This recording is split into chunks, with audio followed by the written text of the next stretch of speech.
Yep. Pretty amazing. So we have one of the greats here, and we're very grateful for that. We're happy to have you. And I hope you come to Colorado sometime. We get to foray together. I think that would be amazing. I initially reached out to him when I saw he was coming to the Colorado Mycological Society for a meeting, is what I thought, but it was a another webinar type meeting. He told me he's doing it remote, and I said okay. And I said, hold that thought and let me get back to you. And we figured out how we could make that work. And so we scheduled for a little bit later in the year. Um, so we're happy to have him. I do have some questions about poisonous mushrooms. I know a lot of them here in our local region, but I'm looking to try to document and identify all the ones that are in the deadly poisonous area, which we know several, but I'm sure there's others. And so we look forward to that and then learning about the different toxins and whatnot. And, um, and in our region, most people just want to forage. So people join our club, they want to learn what's edible. And, what I like to tell them is we should learn what's edible and poisonous, and we should know kind of both. I think it's important. So that being said, I'm going to give it over to Dr. Michael Beug here and let him take the wheel. Okay, well, we'll see if we can make this next part work. Oh, I need to have the host to allow me to screen share. Okay. Let's see here. Alyssa, can you do that? Yes, he should be able to now. Okay, try again here. There we go. And let's see, slideshow from beginning. Okay, you got it full screen now? Yep, we got it. Okay, so I decided to do a little twist on this and put this in the past tense because occasionally I have people call me after they've eaten the mushroom and then got their ID book out. And in one notorious case, it was Amanita phalloides that the person had just eaten. And so we'll get into that story, but I like to do it this way. And we'll start with the most common things that people eat all the time. They're not going to kill you unless you eat these things outside at night on a rainy night and eat a lot, because after you eat mushrooms that contain ibotenic acid and muscimol, you often fall into a deep coma. Well, not often, always fall into a deep comatose sleep. It can last anywhere from a few hours up to 72 hours, depending on how much you've eaten. And so the one death that I'm aware of involved somebody in the upper peninsula. I think it was Michigan. It was a rainy night, and he died of hypothermia overnight as a result of passing into that comatose state.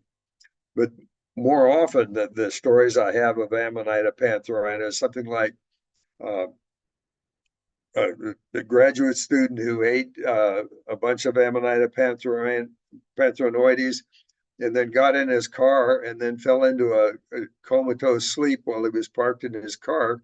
And he dreamt somebody was trying to throw him off of a cliff. And he was scrambling and grabbing and reaching to hold on. And somebody was stamping on his fingers. So he was doing everything he could not to get thrown off that cliff. And he woke up in the morning and his steering wheel was broken. The headliner was ripped out of the car and his dash was totally destroyed. So this is a mushroom that is consumed by people recreationally, but I don't really consider that kind of a trip a good recreational trip. And it's not on my recommended list of either medicinal mushrooms or tripping mushrooms. The more common ones that, and you've got a wide range of these things, the Amanita muscaria group in Colorado. You also have the pantherinoides and Jamata groups. And now the muscaria group is a little less toxic. You probably mainly have Amanita muscaria variety flavivulvata, in your area, but you might have Amanita chrysoblema, and it they look identical. You can only tell them apart by DNA. And interestingly, they can be almost pure white on the cap. And if they're pure white, the warts are sort of the dark tan. That's the lower right-hand image. They can be orange, they can be yellow, they can be reddish orange, and they can be bright red. Now, in cities, you'll sometimes find these things that have red, pure white warts on the cap rather than these kind of cream colored warts. And the pure white warts are as a result of accidentally importing the European Amanita muscaria variety muscaria into this country. But this mushroom is edible if you slice it and boil it several times and throw away the water. The important thing to remember, though, is you have to throw away the water. There was this case in Centralia, Washington, a number of years ago, where the couple used the cooking water to make their spaghetti sauce, and then were enjoying the dinner, and the neighbors suddenly heard a whole kind of crashing and banging in the house. They went over and took the couple off to the hospital, and while they were there at the hospital, the teenage son came home, not noticing anything unusual about the house, sat down to dinner just as the neighbors were returning home in time to take him to the hospital as well. So this is your Alice in Wonderland. And just remember, the ones your mother gives you don't do anything at all, but the ones that Alice gives you might make you 10 feet tall. And I love that song for those, and we play it literally every day in our house. And but the most important one, and the reason I have this particular slide title, is Amanita phalloides. Now, as far as I know, it is not yet in Colorado. I think it's moved as far west as the upper Midwest. It's definitely now on the East Coast, at least as far south as North Carolina.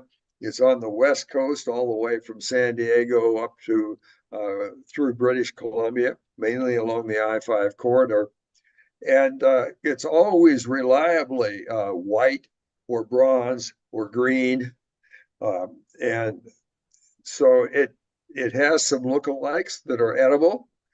And the trick to learn to identify it is it has a cup-like vulva. And when you cut what you think is a puffball in half, cut all your puffballs in half from top to bottom through the middle and open them up. And if there's a sign of developing gills, it ain't a puffball. It's an Amanita.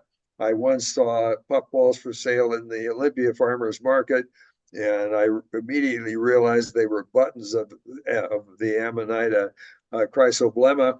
And I cut one in half and showed the person who was selling them why they should pay more attention to exactly what a puffball looks like, because, and we'll get into that in more detail later, but this is a very important mushroom to learn. And I feature it very prominently in my book, the Key to the Mushrooms of Cascadia. And I would say probably 70% of the mushrooms that I cover in that book can be found in Colorado, because Cascadia includes the Rocky Mountains of Idaho and British Columbia. And many of your mushrooms are exactly the same. There's a few things that we have that you don't, but we have you some might find that useful. And another mushroom that contains amatoxins that you definitely have, but quite possibly have not noticed, is Lepiota subincarnata, because they're usually maybe an inch or two in diameter. They're a fairly nondescript Lepiota.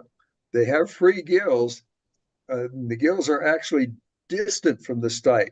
If you grab the cap and hold the stipe and give it a little twist, the cap will break off in a ball and socket fashion.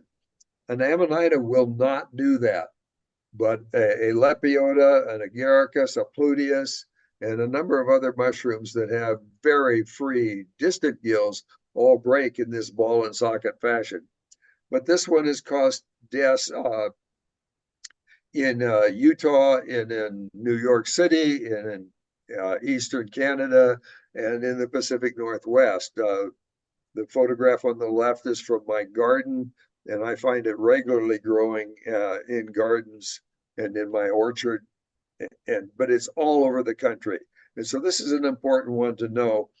And so I don't eat any amanitas, Lepiotas, because several of them are suspected of containing amatoxins, and Lepiotis subincarnata is one of the known ones that's big enough and meaty enough that people fairly regularly eat it.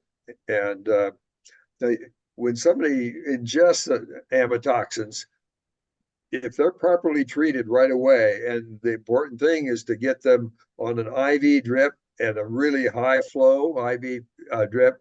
Very few doctors realize how much fluids they need to flush through, but you can literally pee the toxin out before it kills you if you really force the fluids. And about 90% of the people will survive just with a good IV drip. But there's all kinds of other things that are cures for amatoxins, all of which do not work. But a doctor who sees most doctors will only see one amatoxin poisoning in their entire life, unless they're at a big city hospital near an area where there's a lot of the deadly amanitas. But even then, it's a rare occurrence for them. And so they have things they think work. And when they have 20% success, they call it great. But I'm trying to get the message across that just really flush the fluids. There's also a thing called milk thistle phytosome, not milk thistle by itself, but a combination of milk thistle and soy lecithin. It's a chemical combination made by a company in Italy, and a number of different people market it. That, unlike milk thistle, is absorbed into the bloodstream, and it binds at the same site that amatoxin binds, and it blocks the binding of amatoxin.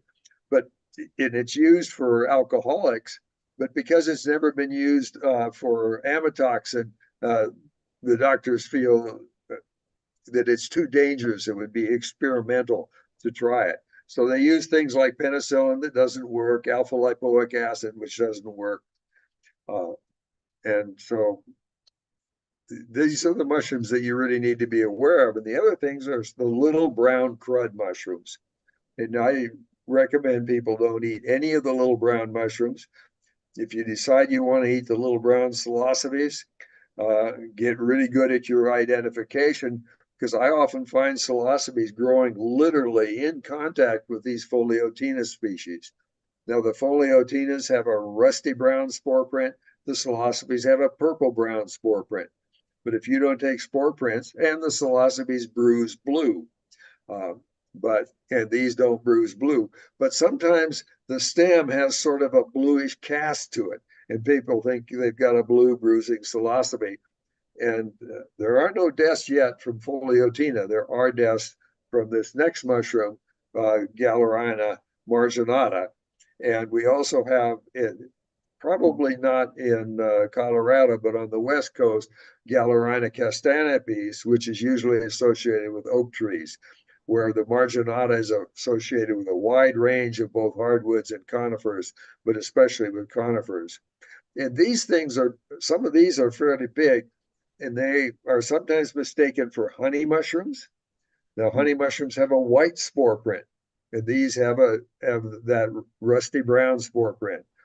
And the particular main photograph here of Galerina marginata in a big psilocybe bed. I just got all the psilocybes out of the way to take the picture of the Galerina.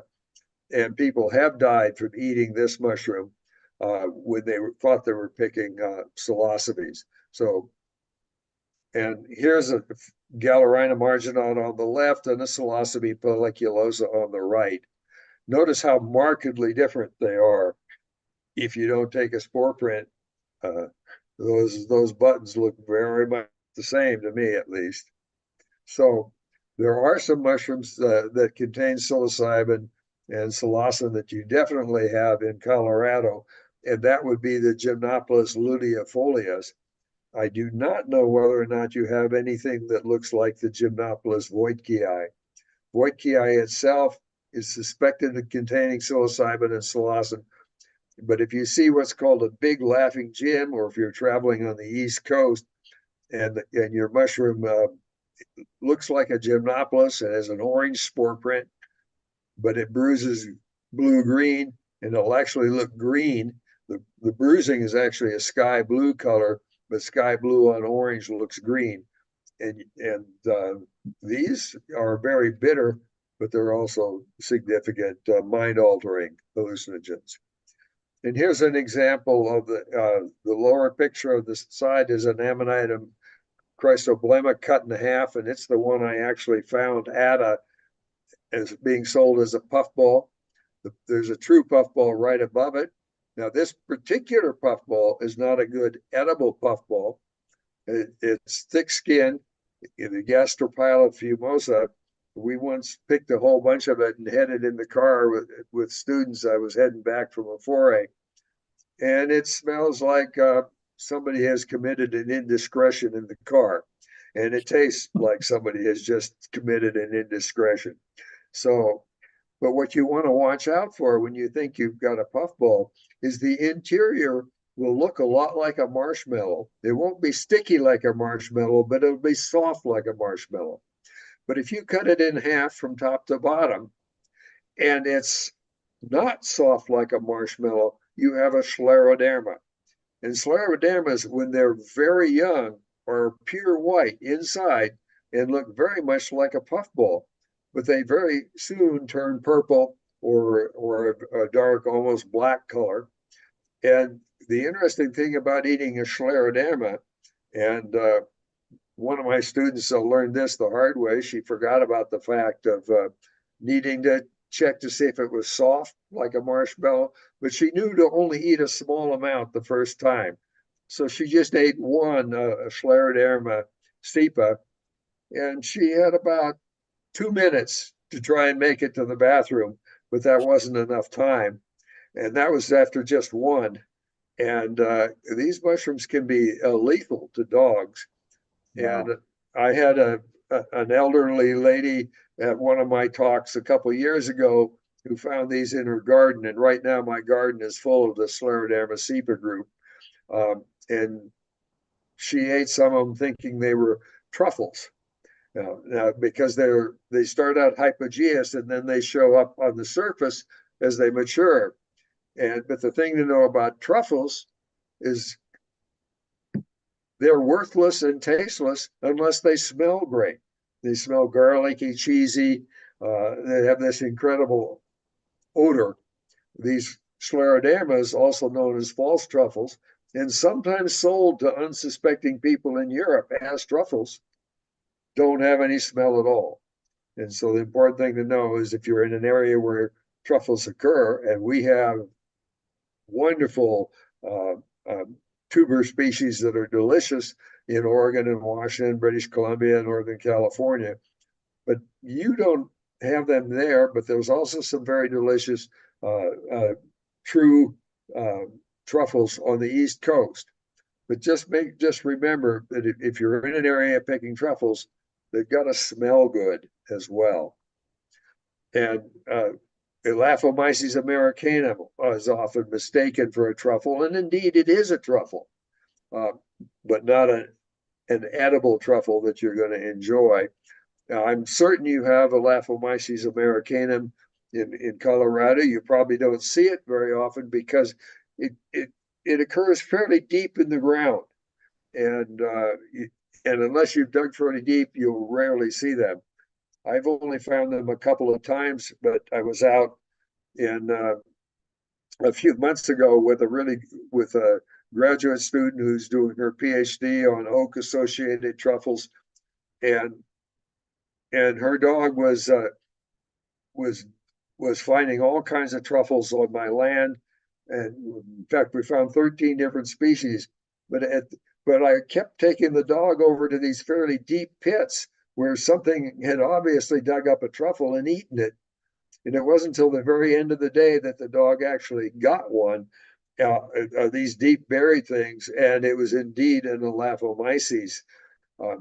And they're very, very popular edibles for small mammals and even deer, but they're not at all tasty or valuable for humans. But these truffles are ones, probably all three of these are things you have in Colorado, but don't see very often. Now, the main poisoner in Colorado is chlorophyllum molybdites. In fact, sometimes in North America, I get more poisoning reports, used to, when I should say, because since the HIPAA laws, I don't get good poisoning reports anymore because I'll sometimes get a picture of mushroom and say, what is it? But they'll never tell you what has happened to the person. And we don't have chlorophyllum molybdites in the Pacific Northwest yet, or at least very often. It showed up once or twice. But as climate warms, this species is moving north. And on the East Coast, it's moved all the way up into Canada. And it looks very much like a certain Leucoagaricus and other chlorophyllum species that have a white spore print. And indeed, when you look at these things under a microscope before they're mature, the spores are clear and they're going to look white until the spores are mature. But a mature spore in chlorophyllum is green. And chlorophyllum molybdites then is green spored, and it causes a very, very violent gastrointestinal distress. But this is your biggest thing to watch out for, because you also have Rhacodes in your area, and it's edible and delicious and extremely similar to chlorophyllum molybdites. And agaricus is a very popular edible among people, but watch out for the strong yellow staining agaricus that when you cook them, and sometimes even in the field, smell sort of like asphalt right after a rain, or like phenol. The most toxic of those is Agaricus xanthodermis. That used to be rare, except in your area and places like Idaho. Now it's spread all over the Northwest. It's probably one of the most common mushrooms we have. But most people don't realize that half of the yellow staining mushrooms are edible and choice. And the difference, how you tell them apart, is the edible and choice agaricus mushrooms generally smell like almonds, or they smell deliciously mushroomy and still smell delicious when you cook them. Now, some of these toxic agaricus will smell fine until you start them. But if you're cooking an agaricus and it's not smelling good to you, it's not going to be good to you after you eat it. Some people can eat them and tolerate them, but they actually contain a chemical called phenol, which is very, very toxic and very hard in the digestive system, except for certain iron gut people. So know your agaricus. The cap will break off in a ball and socket fashion. The gills, when mature, will often be chocolate brown and often pink in between. And sometimes they're quite lightly colored when they're very young. And look, you even suspect you might have a white spored mushroom. But if you actually spore print it, they're always going to have a chocolate brown spore print. And about half of the yellow stainers are poisonous, and about half of the yellow stainers are edible and choice. Unless you're somebody like me, I can't eat any agaricus. They give me GI distress right away. And so that's the other thing to know about, especially if you're a beginning mushroomer. Only eat a small amount the first time to see whether or not you're sensitive to that mushroom. I cannot eat any chlorophyllum species or any agaricus species, even the edible ones. Now, whether or not you think you can eat Coprinopsis atramenteria and its lookalike striata, do not. It contains a chemical called coprin, and coprin reacts with alcohol if you drink alcohol after you've eaten the mushroom. And the interesting thing about this thing is you can eat as much Coprinopsis drink as much alcohol as you want, right up to the time you sit down and start the meal. But as soon as you start a meal of these, if you eat alcohol, you can wind up feeling flushed, a rapid heartbeat, even have vomiting. But the significant thing is the coprin, whether or not you have an adverse reaction to it by not eat or don't drink alcohol, is highly carcinogenic. So because this mushroom is highly carcinogenic, don't eat it, period, whether or not you drink alcohol. Another interesting mushroom in the sense that you can eat it once, sometimes you can eat it for a whole year and you won't get sick. But many people, if they eat it a second year, suffer what's called immune-mediated hemolytic anemia. And it can be lethal. It's a very, very serious poisoning. And these Paxillus species are actually gilled boletes. They have a spore print typical of a bolete, which is a kind of an olive color. And like a bolete, if you rub the bolete sponge, the sponge readily separates from the cap. Well, if you rub the sponge on a Paxillus or the gills on a Paxillus, it readily separates from the cap. So these are gilled boletes, and these are toxic gilled boletes. And another one to watch out for is the wood ears. They're very sought after, widespread throughout America. We're not sure exactly what species we have where. They've been poorly studied. But for many people, I should say, not many, but a significant percentage of the people that eat this mushroom, it can cause excessive bruising reaction. So these are dangerous for people that are already on blood thinners.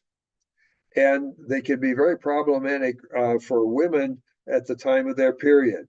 So if you eat these things, you'll have the period. You can often have the period from hell if you're eating these jelly fungus. They're very rubbery. They have a nice texture. They're valued more for their texture than their flavor, but they'll take up the flavor of whatever you're cooking them with. Now, some of the jelly fungi, and that'll be a different talk, are really important medicinal mushrooms, and you can make anti-cancer sunscreens and do a whole bunch of neat things, but not with these. And then there's a whole bunch of mushrooms that contain muscarine. And the anosabes are really important mushrooms to learn to recognize. They have a sort of a tan, or they call it a clay-colored spore print. It's not rusty brown like a Cortinarius. It's not orange like a Gymnopolis. It's just sort of a dull brown. They often look very thread-like or shaggy, and they all used to be in one genus, and now the Anosabe has been split into several different genera. But almost all of the species contain muscarine, which causes perspiration, salivation, lacrimation. And what it means is that you think you've gone blind because your pupils shrink to the point where you can hardly see, and then you'll be just sweating profusely, but you're going to be focused more on the porcelain throne just down the hall from the dining table, where you will be giving deposits quite freely from both ends. So it's a good thing not to learn to identify anosabes and avoid them. So no little brown crud mushrooms for dinner. But some of these little brown crud mushrooms, if in the genus Anosabe, can be 12 inches tall. So they're not all tiny, but they all, well, and actually some psilocybes have psilocybin. Anosabes have psilocybin. And you notice the bluing at the base of Hirsuta variety maxima, now Anosperma maximum. That's not a bruising reaction. That's a normal blue color. These do not contain psilocybin and psilocin. But some of the anosabes that actually bruise blue will do contain psilocybin. And I know they've shown up in very close, right on the border of Colorado. There was a young child who ate a blue staining anosabe, And young children cannot handle psilocybin and psilocin. It causes high fever and in occasional cases, even death. So it's really important to keep anything that has psilocybin away from any child under about the age of 5 years old. You can risk very high fevers. And that's something that very few people realize. And then there's the fairy ring mushrooms. Now, the true fairy ring mushroom, Marasmius aureatus, is shown in the lower right. It's quite tasty. It has cyanide in it, but it doesn't have a lot of cyanide. But it tastes sort of like an apple pit. If you bite into an apple seed, you have that kind of a weird almondy taste. And we know that a half a cup of apple seeds will kill you. So I don't recommend selecting apple seeds for your raw meal, as some people in North America have done, and that's why we know for sure that a half a cup will kill you, because it's done it a few times. But if you mistake a clitosopy, now clitosopy gills tend to go run down the stem, and they tend to be crowded. Notice the Marasmius aureatus gills do not turn down the stem, and they're fairly widely spaced. The other interesting thing about aureatus, the fairy ring mushroom, is when you dry it, if you put it back in water, it will rehydrate beautifully. If you dry a clitosopy and put it back in water, you just get a mucky mess. But learn to recognize the difference between the true fairy ring, but any mushroom that's a saprophyte can grow in a fairy ring. Because what happens, it starts in a given area and gives up all the food, and the mycelium moves out to eat, but it's eaten all the food in the inside of the ring. So each year the ring gets bigger and bigger. And in Stonehenge, there are Marasmius aureatus rings that are estimated to be about 1,000 years old, estimated from the diameter of the ring. So some mycelium can be very, very long-lived. Some mycelium only lasts a day or two. And then there's the Gyromata esculenta group.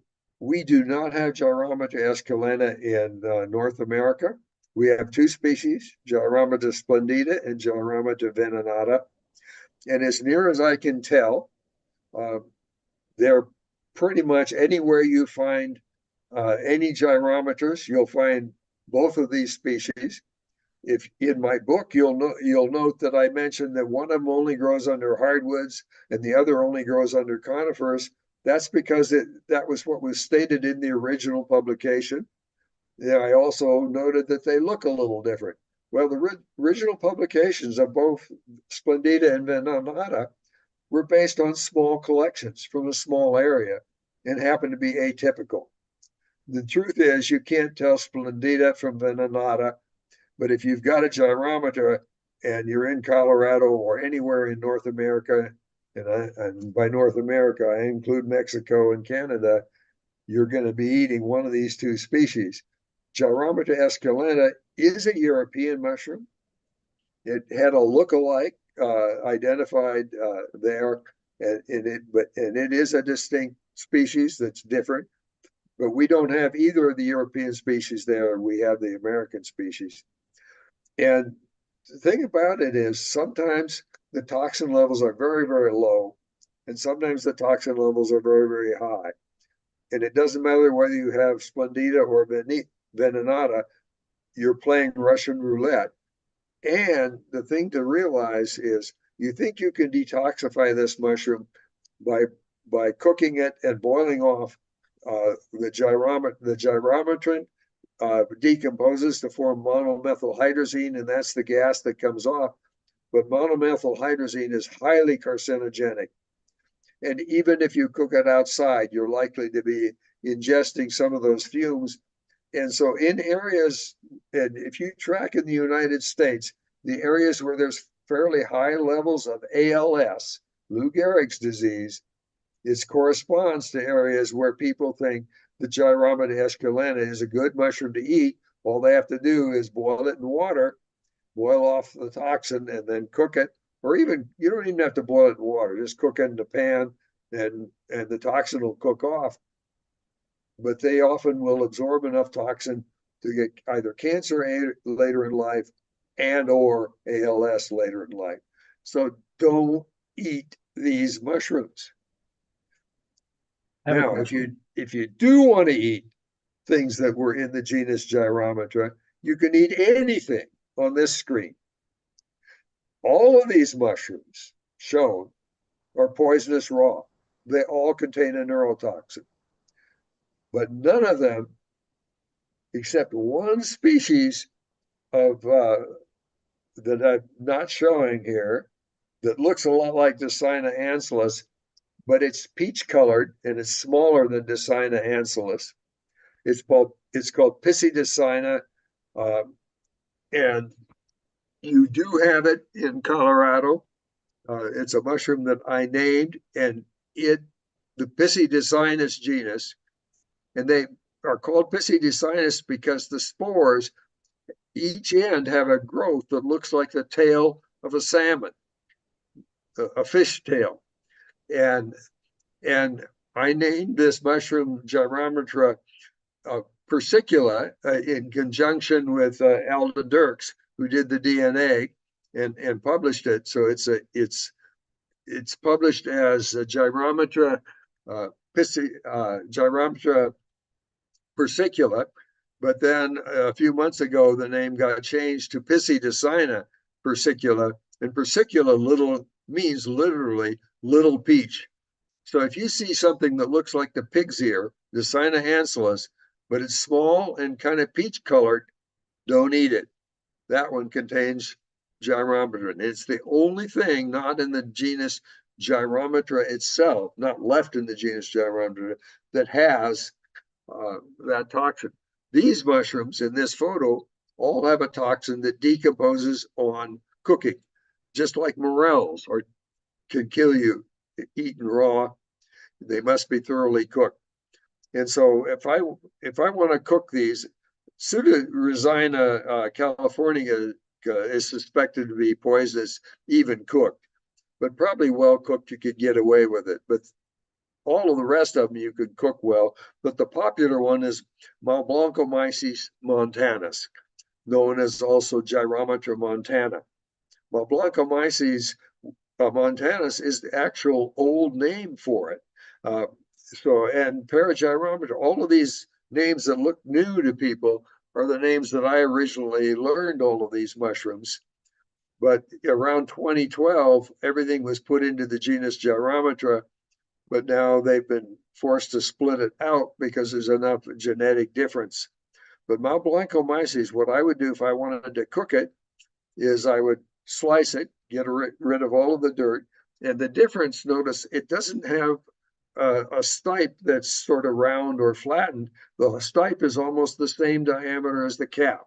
And that's how you distinguish it from one of the Gyrometra esculenta group mushrooms. So you slice it, and I like to add just enough water to cover the slices.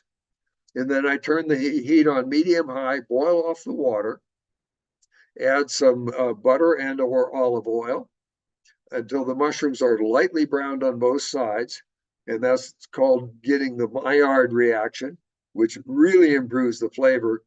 And that's what I would eat. And the same is going to be true on the morels. They must be cooked and must be cooked thoroughly. And I recommend when you slice them to put them in a pan, put enough water on to completely cover them, boil that water off, then turn the heat down and get them nicely browned on both sides before you serve them. But that process of boiling the water off also destroys 100% of the neurotoxin, so you don't have to worry about overcooking them. But if you just eat them right after boiled, they're going to be kind of soft and limpid, and they won't have nearly the incredible flavor they will have if you cook them until they're lightly brown. They're no longer slimy. They're no longer limpid. A lot of people won't eat mushrooms because they undercook them. And properly cooked mushrooms are not slimy. They're not limpid. They're just wonderful things to eat. I recently did a Mushroom Wonderland video with Aaron Hilliard. It's on my website. It's on YouTube, and where we went picking spring kings. And at the end of the day, he surprised me, telling me he wanted me to cook them up. and we cooked them up in the field, so you can actually see on that video exactly what I'm talking about to develop the Maillard reaction. And interestingly, he had cooked gray morels in the pan the night before, but he had also added some jalapeno peppers, and we didn't have any water. We had just wiped the pan out, so there was a trace of the jalapeno peppers. And then we did that. We toasted some bread, and oh, it was so incredibly delicious. So cook your mushrooms thoroughly and well. And these are your assorted morels. There's the burn morels, which people go crazy over, and Morchella eximia, septimolata, capitata all look alike. Then there's one that's very similar, Morchella sexy molata. It has a few, if you're really practiced, you can tell it apart from the other three. Capitata, it looks a little different under a microscope, but eximia and septimolata are absolutely indistinguishable unless you have DNA. And your main burn mushroom early season is probably going to be Morchella septimolata, but you'll also often have some of the natural mushrooms like Morchella schneideri growing in a burn. But make sure they're cooked. The fatal poisonings, the 3 deaths in Montana a few years ago involved, in one case, cooked but only lightly cooked morels, and the morels, and they were Morchella septimolata because the DNA was done on them. And then the ones that in the restaurant, the people that it was raw mushrooms, but they were pouring a hot vinaigrette over them. And so for weeks, people were getting sick, but nobody was dying. And then one chef poured a cold vinaigrette over them. And 2 of the people who ate a lot of that meal died. Other people who ate a small amount of that meal all wound up in the hospital. So these things are also dose dependent. So don't pig out on mushrooms, but do cook them until you've achieved the Maillard reaction. Verpa bohemica is a mushroom that I've never been enthusiastic about. I suspected it contained toxins because Alexander H. Smith was sick, very allergic to it. He got very sick. And so this was, in my youth, was labeled as a poisonous mushroom. And finally this year, I cooked a whole bunch of it up with my new method of covering these things, slicing them, covering them with water, heating them until the water is evaporated, and then finishing them in butter and oil. And I can now assure you that I wished I hadn't been avoiding Verpa bohemica for the last 50 years, because they were equally as good as morels, just fabulously delicious. You definitely have Verpa bohemica. I don't know how much Verpa conica you have, or whether you're getting into some of the more eastern thimble Verpas, but the one on the top with the little scales on the cap, I once found about 500 of them on my brother's property under wild cherry trees, and they were listed as edibility unknown.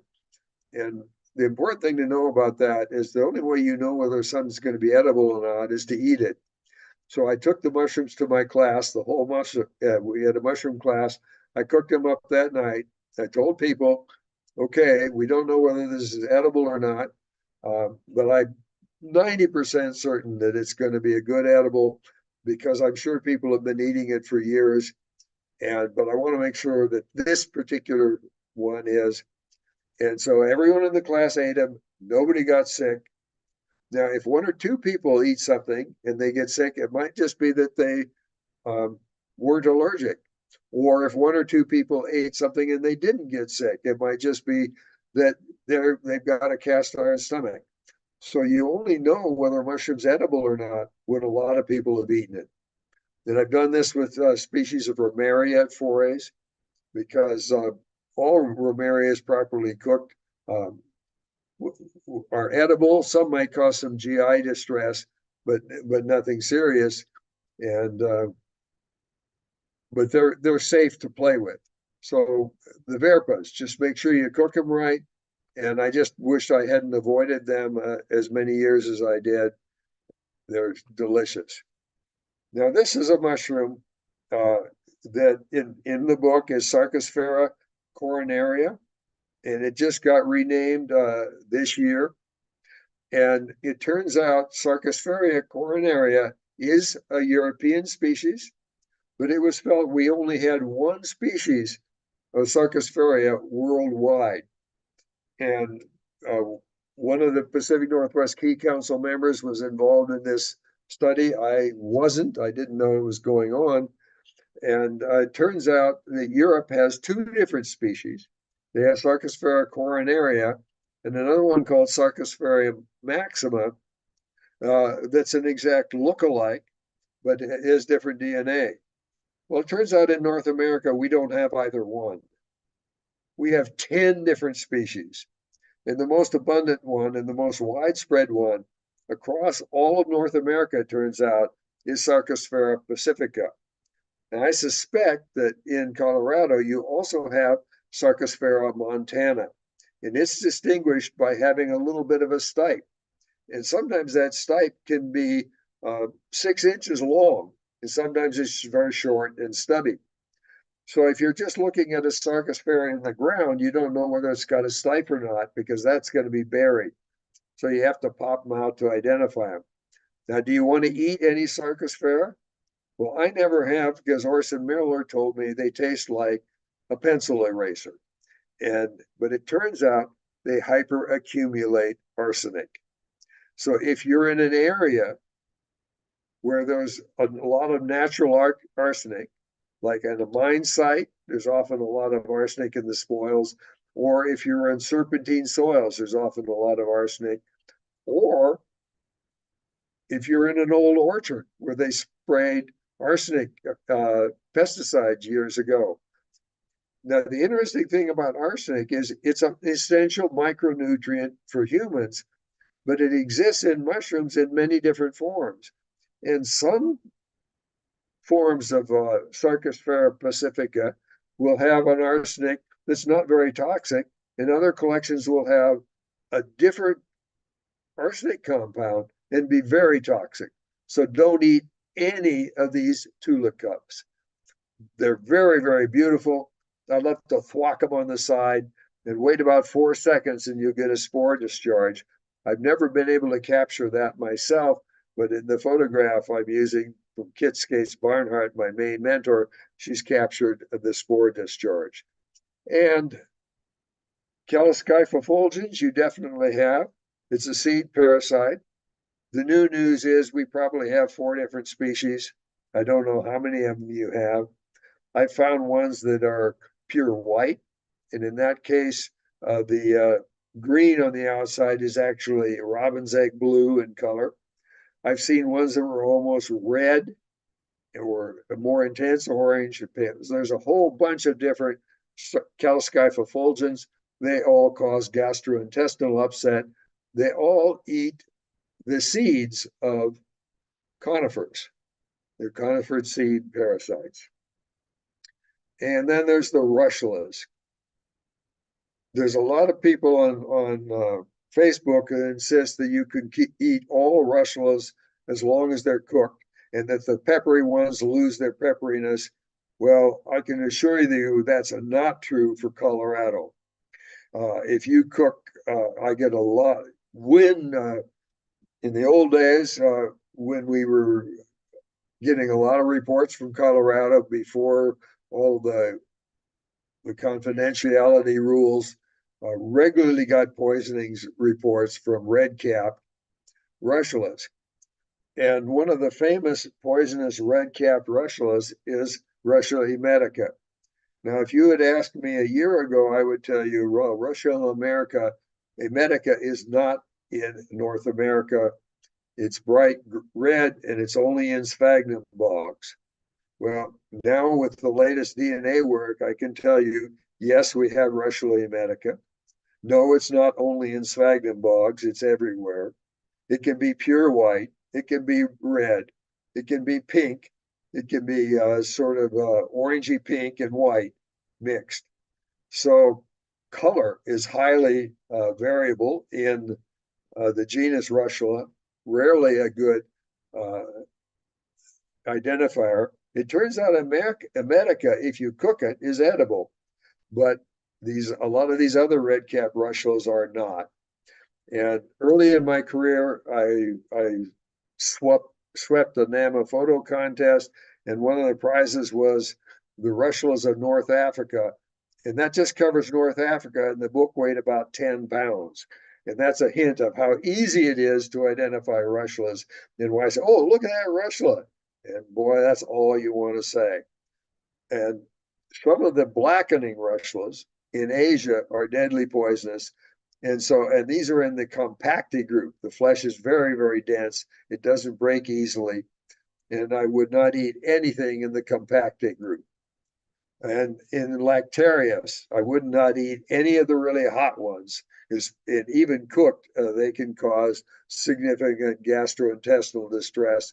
So the milk mushrooms, if they're mild and distinctive, they're good eating, but if they're hot, stay away from them.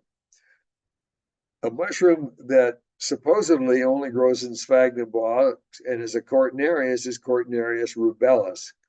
Well, it doesn't only grow in sphagnum bogs, but it does always have orelonine. And the significance of it and is sometimes mistaken for a chanterelle, but the chanterelles don't have those blade-like gills, and the gills would run down the stem. But this is a mushroom that's very important to know, because it turns out it's much more widespread in North America than we realized. It's on the East Coast, it's in pine barrens, it's in a wide range of habitats. My photograph on the left was actually taken in Newfoundland, and the photograph on the upper right was taken in Seattle, where it's gone by many, many names. We used to call it here Cortinarius rainierensis because it was known only from Mount Rainier. It's not a common one. And the interesting thing about the poisoning is it takes anywhere from 3 days to 3 weeks before you know you've been poisoned. And if you've eaten a big meal of it, it will slowly wipe out your kidneys, and the only way you're going to survive is a kidney transplant. So it's very important to learn to identify Cortinarius rubellus wherever you live. There is no other significant Cortinarius that's toxic except a lookalike to this that grows under hardwoods and has been found in the Midwest. So if you find anything resembling this mushroom, and it grows blue under UV light, and that's very interesting. But the interesting thing about it is often the first time you shine the UV light on it, it doesn't glow blue. It's the second or third time you shine the light on it. So you trigger some sort of a chemical reaction that leads to a cascade that produces a new compound that fluoresces blue. So I have tried to see that blue fluorescence, but I didn't learn until recently that it can develop slowly. And I've seen photographs. We're working on a new book of mushrooms of it's in the Virginia area, and they've got this mushroom there, and they've observed that unique bluing reaction. A trichomoma. If it doesn't have a ring on the stem and it's a trichomoma, I recommend not eating it. We have a lot of things called Trichomoma pardinum. There's a lot of different species. They're very nasty. They can significantly poison you. We have a lot of different mushrooms in the Trichomoma equestri group. Some of them are delicious, some of them are awful, and they're just hard to tell apart.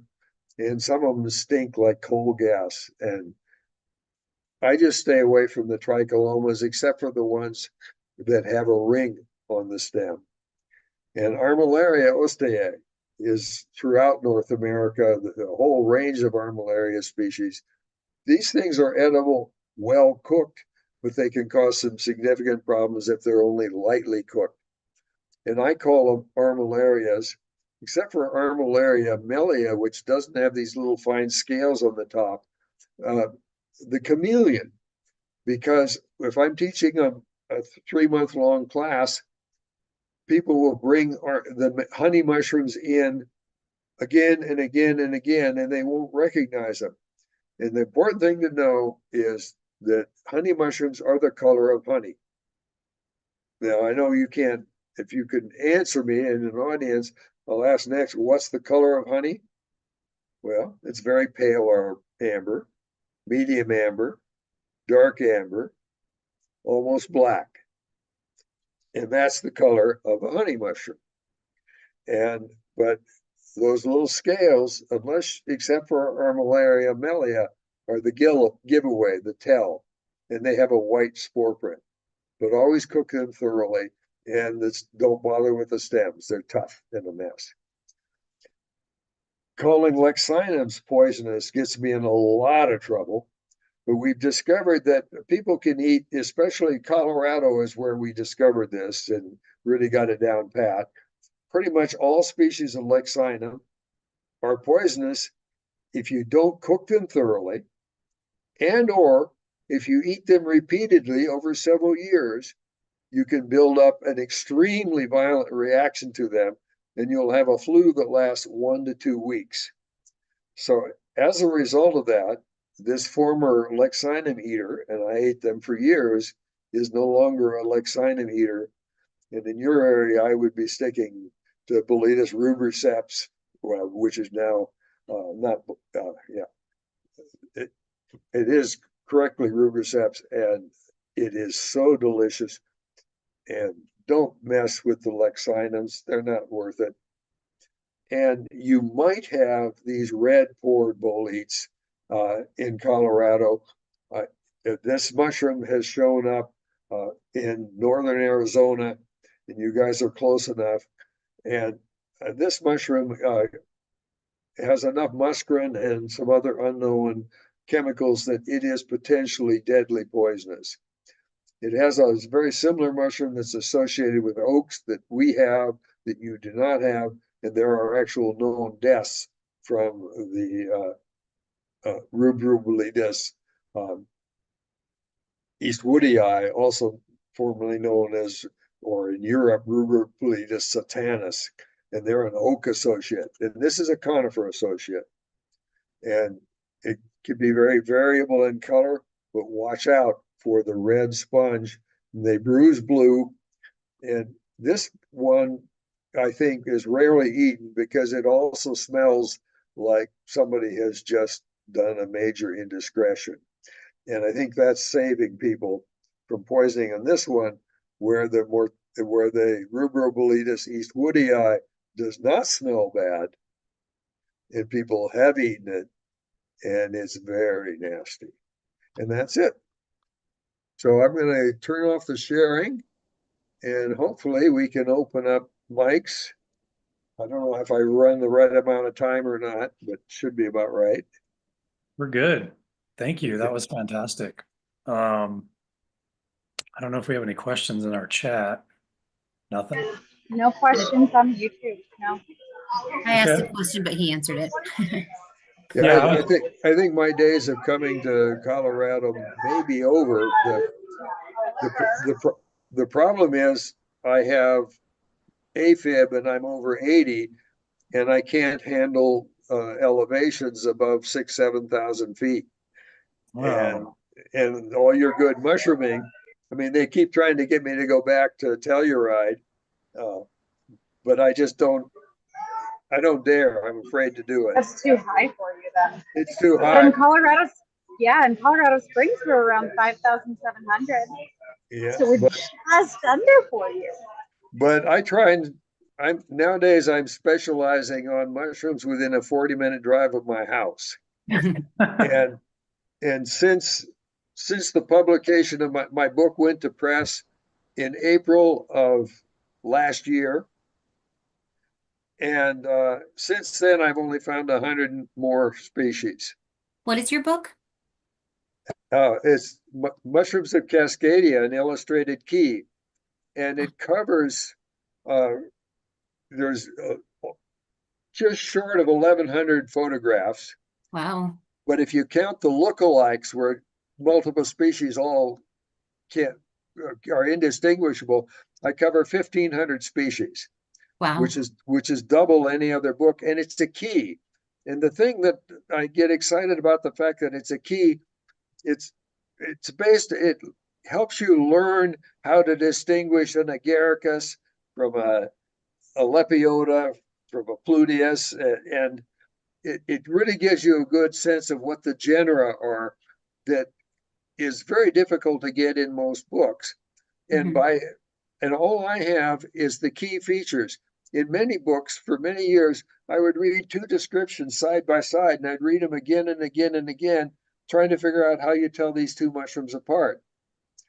And what I started doing when I wrote Ascomycete fungi of North America with the Bassettes is I started putting in the distinguishing features, the lookalikes, and I had a fundamental version of the larger key that I have now in mushrooms of Cascadia. So I really, and the other thing I did in the second edition that wasn't in the first, I went to a slightly larger page format. Mhm. So the pictures are bigger, and it gave me the ability to add distribution. And so it'll tell you right in the description if it's found throughout North America, just in the northern regions, just in the West Coast, or if it's worldwide. So all that information has been added. And I think that makes it way more powerful. And the other thing is the pictures are larger. And what I've done in addition, my website, mushroomsofcascadia.com, I maintain an alphabetized list of all of my Facebook posts. And so I'm starting to add things that are already in the book in Facebook because, yeah, I don't mean Facebook, iNaturalist. I'm saying the wrong thing. My iNaturalist posts. This is the problem, I'm at over 80. I'm starting to say the wrong words from too often. But the idea is if it's on iNaturalist, you can blow up the image and really look at the detail that if it's just in a book, you're limited by the size of the image. Mhm. But what I did in the second edition is I cropped my images even tighter than in the first edition to really bring out the key features. And knowing and having worked with these mushrooms, I've been writing keys since 1974. Well, I didn't actually start writing the keys myself, but I've been on the key council since 74.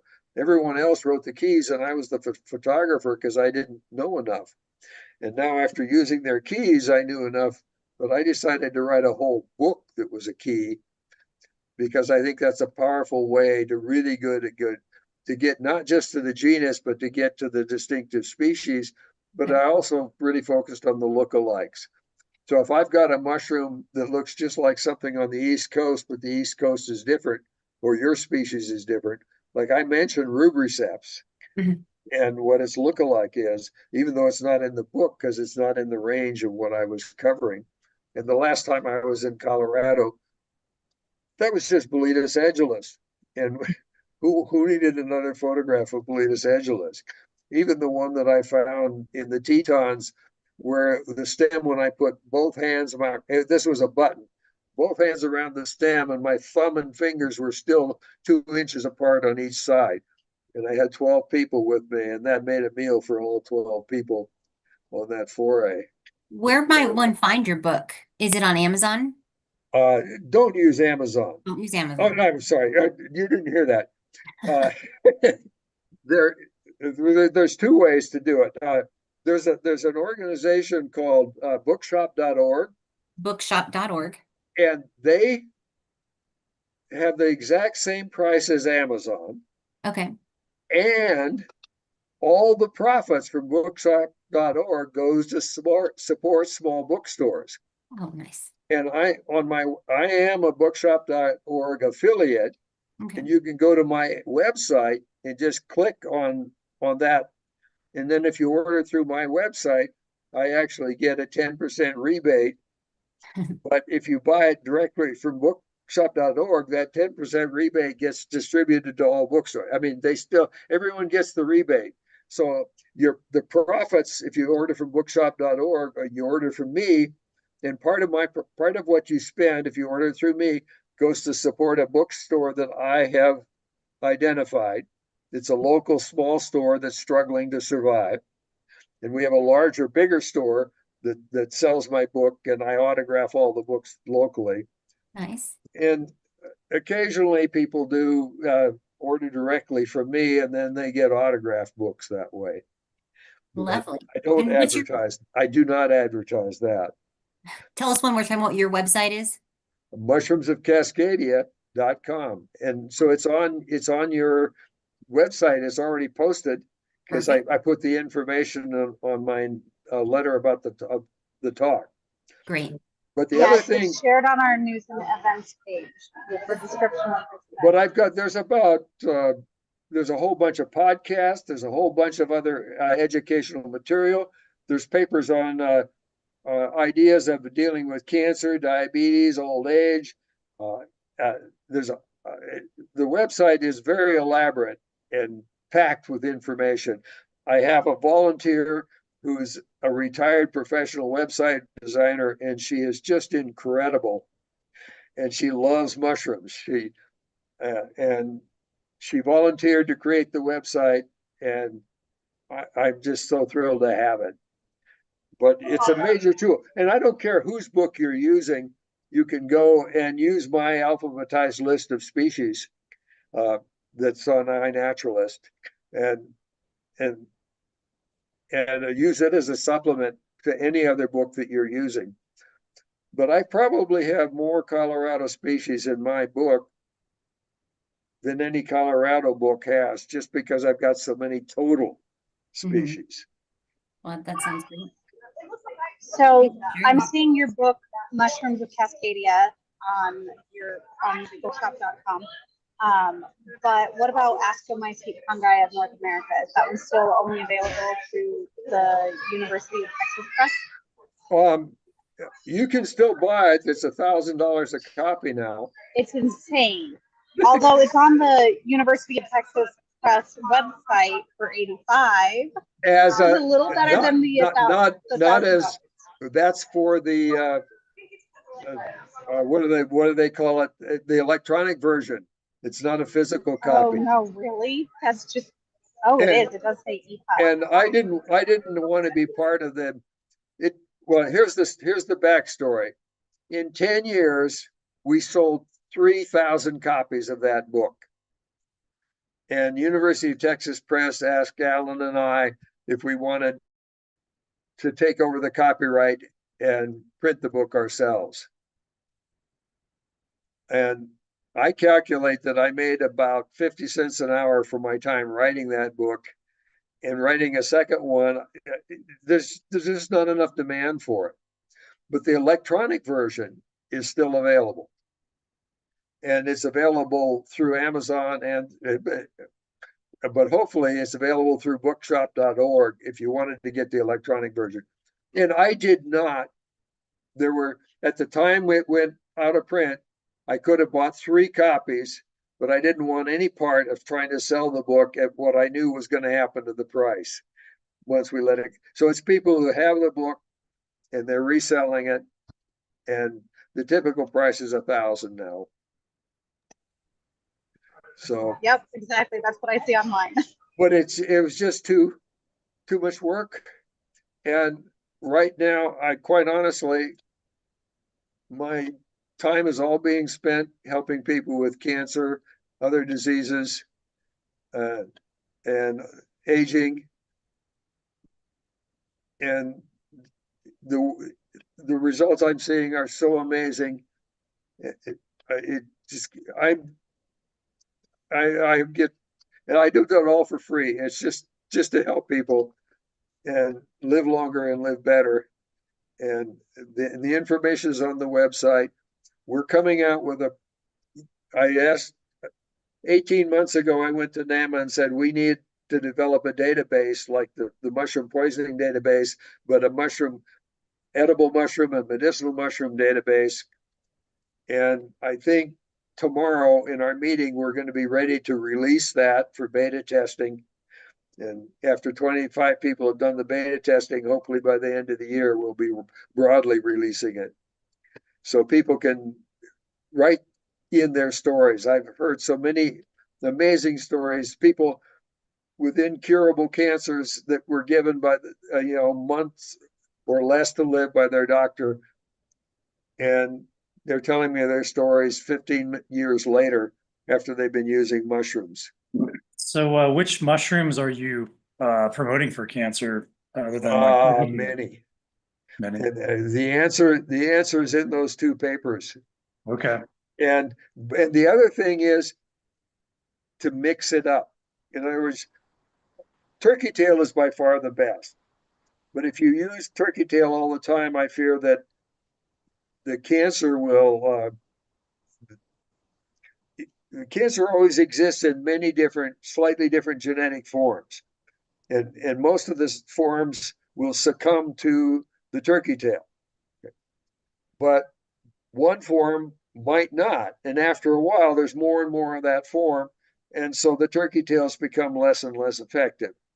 So one of the things you do is, I tell you people, you start with a high dose turkey tail for 3 months. You'll usually notice within 2 weeks to a month, you'll know whether it's going to work for you. And it usually takes 2 months before doctors are ready to treat you, 2 months of genetic testing, because you really need to know a lot about the cancer before you try and treat it. So, but all of those guidelines I've written up, every couple of months I update that with the latest information. And I'm getting 2 papers ready. One will be in the Mycofile and the other in Macylvania about some of the cases. And I had a paper last year also in Macylvania, and I've been giving, and there's a YouTube video on my website of the presentation I give. And I gave that presentation again yesterday to the Western Pennsylvania Club, and they'll have their YouTube video edited and up probably within a week. And once it is, but I've got versions of that video already on my website. So a lot of the answers to your questions are in those educational videos. And so I've got podcasts, and 2 different podcasts on use of psilocybin for mental health issues. And that's all on the website. Very cool. I look forward to seeing that stuff when you put it out there in the Mycofile. Yeah, well, but a lot of it is there. The Mycofile is just going to be an in-print version. You can actually see pretty much, you can see everything right now on my website. It's on your website? Okay. Yeah, it's not the exact paper that's going to appear in Mycofile. That'll be new, but there won't be any new news. It's just a different approach, a different write-up. Mm-hmm. Because in an hour you can't hit on all the issues. But there's also a button on my website, it says contact the author. So if you've got questions, you just hit the button. And the email, some of you already have my email, but I don't publish that. But it comes straight to my email if you hit the contact the author button on the website. And I'm very active on that website. So, and on Facebook. So I follow you guys on Facebook, and I think I've joined 80 groups at this point. You're in a lot. Yeah. So, well, one thing I said, I was never going to be a teacher. I was so wrong. It's too late for that now. Yep. Yep. But that's also why I don't travel a lot, because there's just a lot of people that need to be able to contact me on short notice. Got it. Well, we would hope you could come to Colorado, but we understand the elevation thing. And yeah, that's the biggest. I mean, Britt Bunyard really definitely, and and others that want to get me back. I've actually only gone to Telluride once back in 2011, and but it was great because I'm a pilot and we could still fly into that airport. And everybody except me on the plane thought we were going to die, both on the landing and on the takeoff. I was having the time of my life. Well, we're hoping they get more rain. We'll be Fun there. airport. We haven't had rain here in months. We Yeah, had we're three having- we had 3 drops about 3 weeks ago. Now, if we're talking about Portland and Seattle, yes, they had some rain. If you're talking about the rain got as far north as Mount Hood, and I can look out this window at Mount Hood and I could see where the rain stopped. Hmm. And I can also see out towards Portland and I could see where the rain stopped. But it hasn't gotten here for months.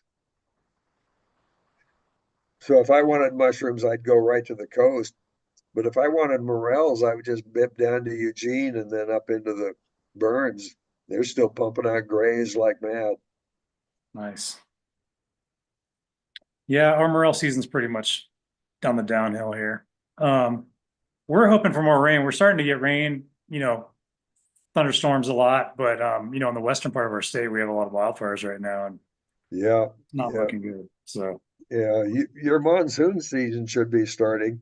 it's just starting, but we hope it kicks in gear.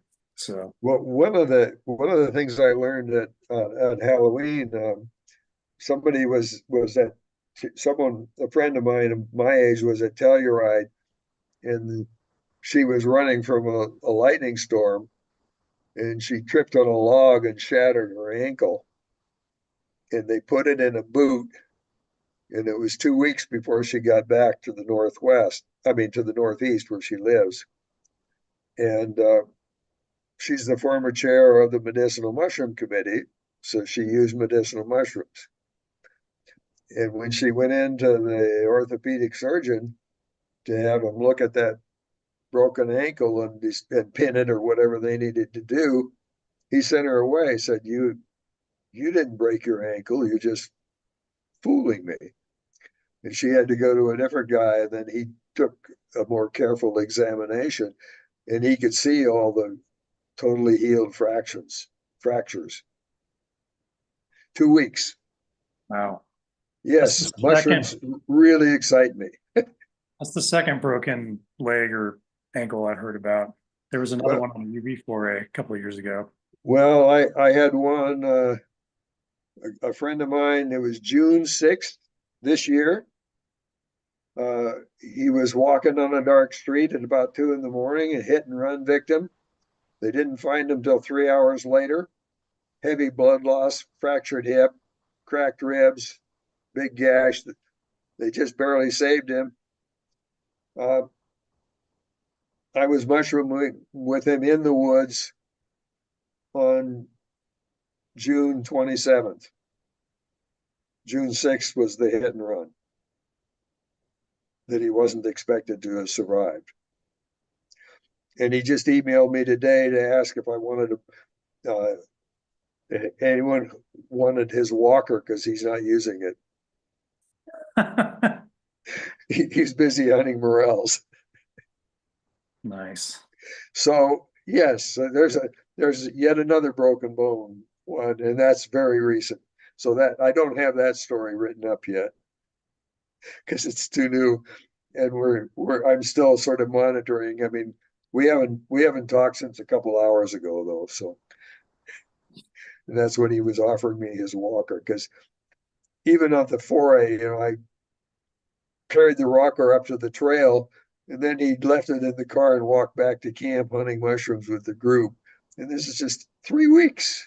Well, 21 days. Yeah, 3 weeks. That's what morel hunting will do to people. Well, this wasn't morel hunting. This was butterbolete and spring kings. Oh, okay.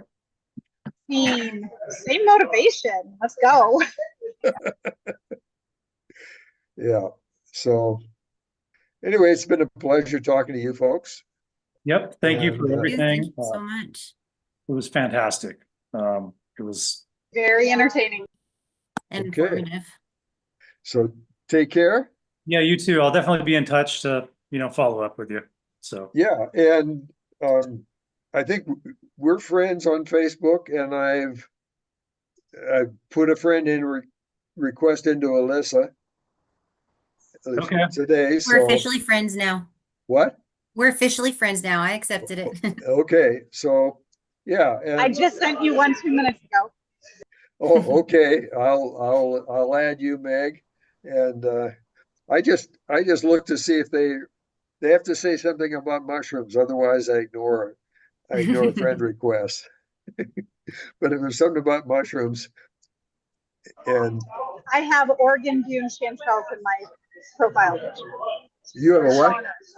I have Oregon Dune chanterelles in my profile picture. Okay, great. See, that's all I need.